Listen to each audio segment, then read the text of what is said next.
Fərqli ünvana yazmışıq, çox sıxmışıq. Dəqiq konum olsa yaxşı olardı. Bugün mənə elə bir şey rast gəlib. Füzuli küçəsində xanım sifariş vermişdi. Bu xanımdan xahiş edirəm bir 20 metr qarşıya gəl və sağa dön həyətə.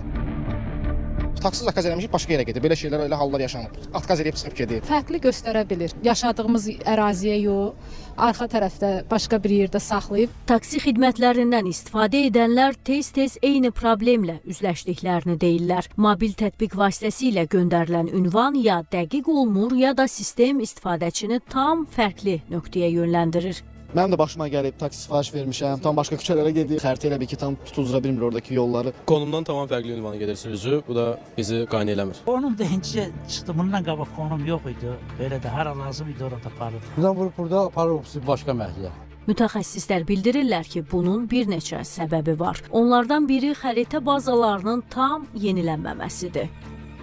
Eyni ünvan müxtəlif formatlarda, yəni qısaldılmış formatlarda, fərqli dillərdə və yaxud da fərqli yazılış formatında daxil edilir. Bu fərqlər əslində insanlar tərəfindən aydın olur. Lakin sistemlər bəzən bu fərqli adları, fərqli formatları eyni obyekt kimi tanımır. Üstəlik, bugün istifadə etdiyimiz müxtəlif xəritələnmə platformaları ki var, onlar məlumatları təkcə rəsmi qurumlardan deyil, həm də istifadəçilərdən toplayırlar.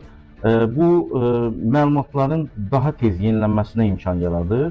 Amma eyni zamanda səhv və ya natamam məlumatların daxil edilməsi riskini daxildir. Texniki amillər də bu prosesə ciddi təsir edir. Xüsusilə də hündür binaların sıx olduğu ərazilərdə GPS siqnalı zəifləyə bilər və istifadəçinin real mövqeyi xəritədə bir qədər fərqli göstərilə bilər.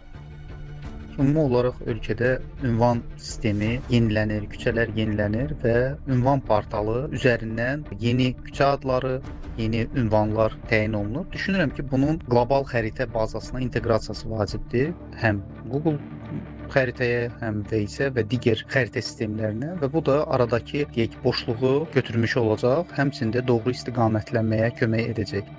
Ekspertlər tövsiyə eləyir ki, taksi sifariş edərkən yalnız xəritədə göstərilən ünvanı göndərməklə kifayətlənməyin. Ünvanı yazılı şəkildə də qeyd edin. Əks halda həm vaxt itkisi, həm də əlavə narazılıqlar qaçılmaz olur.